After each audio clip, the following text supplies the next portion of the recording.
the word also says that God puts his where Israel is, he puts his name there, right?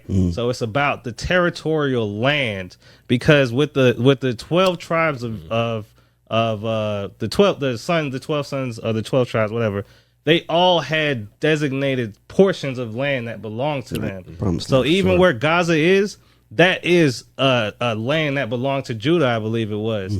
So it's like everyone has their home. That is not where their home is, and they need to, eventually find where their home is, because everyone has a home. But I'm not subscribing to like people being wishy-washy on faith, because it's like, where do we stand when we look at where Joshua was leading the people when they were conquering? Like some of those other people who were hearing how Joshua people was conquering, now we're gonna say like, oh, God is not with them because they're destroying people and tearing things down, when that was the direction that God gave them. So it's like, sometimes we gotta like, do we believe for real, or do we not believe? Because there's gonna be times when Jesus is not coming back as a lamb; he's coming back as a conquering lion. I agree with that. Mic drop.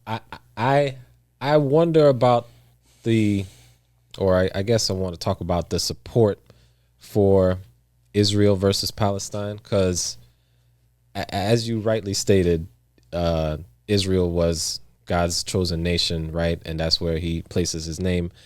But again, what I think about are Israeli people are people like anybody else. Like they're fallible. I mean, because sometimes I'll see people, mostly like Hebrew Israelite folks who claim to be, original Jews and everything, which they might be. But I always wonder what's so great about claiming that when these are the people who sinned and rebelled against God repeatedly in the wilderness, like this is the heritage you have, like this is what you want to claim, like, but everyone does that, right? So I'm just saying, saying that you're an Israelite, that's why I always wondered, like, what's the big deal? I mean, if it gives you your own self of importance, or I suppose, but really your identity should be rooted in Christ, period. And the Jews don't believe Jesus is the Messiah. So when it comes down to it, that's always been my thing with Jews. Like, okay, but y'all don't believe Jesus is the Messiah. It might be the Shlomo guy for y'all who's coming up now. I don't know. But so that's always been my thing. So again, not to say that, so I bring that up because the support for Palestine versus Israel, we know Israel is the land and all of that, all the history for all that. But I'm just saying, there are people who are, shooting bombs the same way Hamas has done it, right? So it's not to say that they shouldn't respond at all, right? But is what's being done the right way to go about it? I would rather there not be any war, period. But of course, that's just not the way perfect world. I think it's the right way that it's going about it, because that's how God ordained it to be. So it's going exactly how it's supposed to happen, 100%. One thing that I don't realize is like, why are like Gaza or the Palestinians, like, what do they expect to happen? Because I believe there's some negotiation that's happening, because the Palestinians, they took hostages, right? So now they have them in their land, and they're pretty much telling Israel, stop bombing us, or if you don't stop, we're gonna kill your kids. So like there's a back and forth going between the two countries. It's like, all right, should we negotiate with them? But it was like, well, we're not going to negotiate with them. They're terrorists. Why would we negotiate with terrorists? But Israel literally they're like, I think they're probably, even in terms of the Air Force, they may even be better than America, because they got what's it called? The Iron Dome? Oh my gosh, that thing looks freaking amazing. Just how it works. Yeah, I mean, it shoots down rockets. I don't know. It's like a force field. It's like a force field. It feels like. And if it's going to like the land where family and things are, it literally will take down the rocket. Unless it's going to a field, then they'll just let it go down. But it's just like, what did they expect to happen here? It's like you're trying to go against the #1 U.S. military in the world.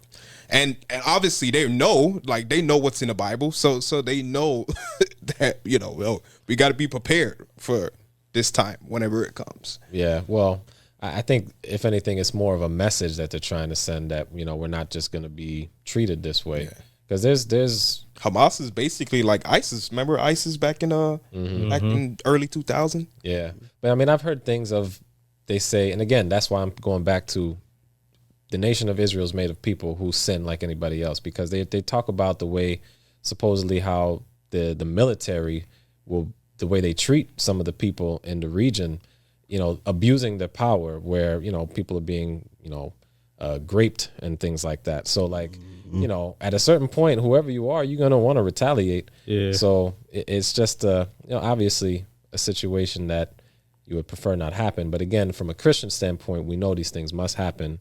And it's just one thing that's going to lead, one domino that will lead to the next. Yeah. And granted, like, in my position, like, I'm not supporting 100% everything that Israel's doing either. Cause I seen a video I was telling Lee this morning before we got started where like they literally had Palestinians with their hands zip tied behind their back, throwing them in a pit and shooting them one after another. Wow. And I'm like, I didn't dang. see that video. Yeah, I was like, man, like, so everybody over there is not doing these things on behalf of like a religious point. You know what I'm saying? That's the DTH point that he was making, honestly. Yeah, but at the same time, it's like, like how if you're paying attention to the prophecy, like how these things are supposed to spell out. Mm-hmm. So yeah, it's not great to see. It's not good at all to see children, innocent people being affected. But it's like, man, these are like the casualties of war. And it's like, it's such a complex situation to fulfill the prophecy to ultimately get us to a point of Jesus's return. Yeah. I mean, that's ultimately what we need to cling to, is that hope, because all the other things in between can be depressing. It can be scary if you're not grounded and rooted in Jesus Christ. So for those who are not rooted in Jesus Christ, these things can seem very, very troubling. So yeah, it's a crazy time, man. But as you said earlier, it's just another marker of time, of where we are and how real things are getting, how serious it is. So let me ask y'all this. Do y'all think the prophecy and Revelations, do y'all think we're in that already? I'll go here. I don't know if we're in that already, but I think that this right here is going to be a catalyst. It's going to be something that's going to stimulate in the future, possibly, what we talked about in Zechariah, all nations rising against Israel. It's like I was saying earlier. If you hear of a problem somebody's causing somewhere over there, right, and then I don't know, a week later you hear they're causing another problem somewhere else, and then 2 weeks later you hear they're causing another problem, so you're the same person, like, you're gonna think, all right, something's got to be done about these guys. Yeah, like, something's got to be. You're a troublemaker. We got to do something about you. And so that's what I think. This is one of those. This can be one of those instances where people are like, "Oh, there goes these people causing trouble again." Something needs to be done about them eventually. Yeah, I would agree. I don't. We don't know when Christ is returning, but yeah, I definitely think it's a particularly important point in time that we, people could look back and say this is the start of how the tide changed. Mm-hmm. But although, again, there have been other instances in the past where you keep hearing them in the news. You don't hear about, I don't know, Dominican Republic over and over again causing problems with people. Like, so nobody's going to go against them, or I bring up a random country. I'm saying even with Israel itself, there have been instances or occurrences in the past where you could look and say, oh, this could be it. You know what I'm saying? That's why with this, it does feel a little different. Honestly, it does seem the response has been a little different to where this is like a key moment. And to such a stark contract, it was not so long ago that we talked about Kyrie Irving, right? And we talked about all this backlash that he got for simply like spreading anti-Semitic views and not even spreading anti-Semitic views, but spreading someone who supposedly spread anti-Semitic views. And it was a huge thing. Like, and so we see that now it's almost flipped. Yeah, that's a good point. Like now it's like everyone's now almost against this. Like, it's somewhat so wishy-washy. Mm-hmm. I mean, the reason why I asked that question is because, like, as we know, we've talked a little bit about the red heifers that they're getting ready to bring over the sacrifice, right? It's almost of age now, 2 years. And they're also trying to get this peace treaty in place and to rebuild the third temple. So all of these things are like prophetic things that are supposed to happen. And then, of course, there's supposed to be a false peace treaty in the region for 3.5 years before it goes to crap, right? So it's like,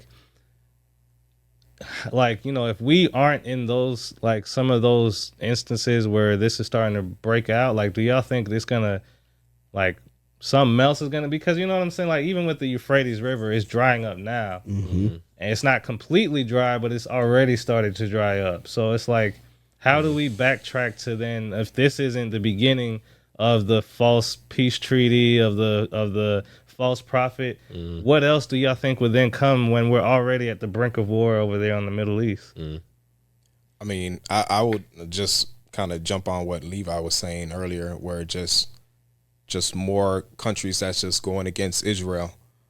I mean, that's the only thing we can really go on. There's no specific date in the Bible. It's just kind of clues that we're looking for.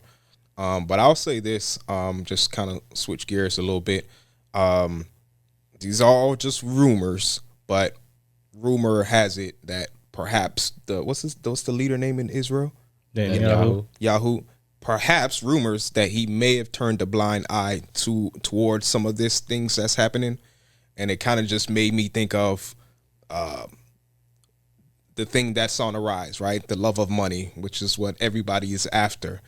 And I'm in the insurance field, and the only time really where I get active and I get busy is when things happen, right? Which is unfortunate for some. The same like defense contractors. They only get paid when people are in war, people die. Facts. Right? And there's companies such as that's actually publicly traded. BlackRock. Is it BlackRock one of them? BlackRock, well, no. So Boeing, what was it? Boeing, General Dynamics, I think it's Lockheed Martin. These companies are the ones that actually provides weapons and different things to countries that are in war. Now, BlackRock is invested in these companies. Vanguard, some of the big hedge funds, they are actually invested in those companies that provides these resources. So I hate to think this way, but you have to. In today's world where everybody's just chasing after the money, you have to think about, like, are some of these wars being led on purposely because money? Yeah, I think 100%. the money always got something to do with it, because especially like just considering like with BRICS, right? Like I seen Putin made a statement, was like he's not accepting US dollars at all for oil. Like anything now has to be traded in rubies or other precious metals. And they making a stance. And then I already, 2024, they're like the candidates or American candidates are talking about building back the gold standard of like, redoing our system based on that. And I'm like, okay. So it's like, I mean, even though it's a little slight deviation, but even with the mark of the beast that everybody's looking for, when you start to think of it for real, like it could be very well like, okay, if you don't have silver and gold to be able to purchase different things, you're not going to be able to eat because the dollar is going to be worthless, and everybody's going to, change over to a system of precious metals. And now it's like whoever has the most, the stockpile is the one that's going to win. So, and, so I was like, man, like even that is like kind of daunting just to think, like, because there's no way around that. It's either you're going to subscribe to these coins that might have Trump's face on it for America or whatever, or you're going to have to figure out how to eat and grow on your own. Because we was even talking about yesterday, like Christians may have to start conditioning themselves to eat less, because it might come to a point in time where it's not accessible, or unless you're going in there with the mark of the beast and the coin and trading and using their stuff. Like My parents have been preparing that for years. Agriculture. Yeah. They got their own garden. They've been so many trees. Hey, lentils, boy, lentils. If If it's in the Bible, it's good, as she says. So lentils, why? all them things. Feel me? Lentils is why. Hey. It's what it is. But that's true, man. I mean, the time is at hand, and I think it's important for everybody to to be on it, to wake up, because the time is at hand, and time waits for no man. So you don't know how much time you have left. People are dying every day, and young and old, right? So it's like you have to really get to the place where you are seeking the Lord. And that's the thing with the gospel too, man. It's easy and it's simple, but also I think even more than that is true. You know what I'm saying? Because not everything that's easy and simple is what you need to pursue. But thank God, the only truth that there is easy and simple. You need salvation for your sins, and Jesus has already done that work for you. So it's important that people seek him, man, because seek him while he may be found, right? Mm-hmm. We know the scriptures also say that. And listen while you're still here. We've seen in Old Testament where Israel would seek God, and God's literally is like, I'm not going to be here for y'all to listen to y'all for a period of time. Like that has happened. So you want to seek the Lord while he may be found. Yeah, no, that's definitely facts that you want to definitely keep the Lord at the forefront of what you're looking at. I think about the parable of the 10 virgins. You have the five virgins who were wise and they were ready. They were ready to go when the bridegroom came at midnight. And then you have the foolish virgins who were not. They were not ready at the time. They did not have their oil ready. They had to go to the store and they had to go buy. And so when the bridegroom came, they tried to get in. I'm just summarizing the story a little bit. But that just goes to the point. Stay vigilant. Stay watching, because you never know when he's coming. And you don't want to be those five foolish virgins who's asking for oil and trying to pull everybody else's oil. And now you got to go to the market and the bridegroom coming and you rushing back and you getting left behind the door and all kind of crazy mess going on in your life. That's a whole, boy, Lee about to preach over there. I was about to get into it. Because when you really think about it, let's think about it real quick. Like the five foolish virgins, right? Because all 10 of them was there waiting. All 10. So they all knew what time it was. Yep. They all knew what they needed to do, but only half of them was ready for the long haul. You know what I'm saying? Like they all knew the signs. They all knew the bridegroom was coming. They knew what time it was, but they weren't prepared to go the distance. And so it's like, even though they were there and they could have been ready, but they turned back. And it's like, just the word says too, like, the time won't come until there is a great falling away. So there's a lot of virgins waiting on the bridegroom to come right now. But a lot of them are gonna run out of oil because they're not prepared to go the distance. And you the wise ones. Listen to the scripture. If you wise and you got your oil, don't go ahead and giving your oil away, because you won't have when the bridegroom comes. Man, listen. It's one thing if you don't know the mission and fail, right? But when you know what the mission is, right? That's what we're saying. Like they weren't in the dark as to the bridegroom is coming. They know what's happening, and yet they were caught unprepared because of laziness. Lack of preparation. Gotta be prepared, man. Yep. And as we get to wrapping it up too, like, I'm starting to really believe that there's a good chance we can see the coming of Christ, in our lifetime. Like with everything that's continuing to go on and understanding like how the prophecy is like playing out, like it doesn't feel like we got 150, 200 years left. You know what I'm saying? Like it feels like literally like we can see the return of Jesus in our lifetime, and we might not even be able to see grandchildren because it's like, do y'all really think that there would be a stalemate in the Middle East for like 15, 20 years after what's going on right now? Because literally right now it's like whoever busts the first grape, it's on. It's popping. Yeah, man. It could be in our lifetime. It definitely feels like the climate is ripe for Christ's return. Definitely. I mean, others in the past have thought it would happen in their time, but as time goes on, he's only getting closer. So yeah, and they're not the only ones in war. I know something's popping off with China and Taiwan. I think they're kind of getting a little dicey over there. So Taiwan don't want them problems though. Nah, I'm telling. Got the prophesied 1 million man army. Yep. Well, as we get ready, to wrap this up, man, I think, as the word says, just to continue to be watchful of these times and, to be mindful of where you're getting your counsel from, because every news anchor that you've been watching for the last 10, 15, 20 years is not going to give you everything that you need to know.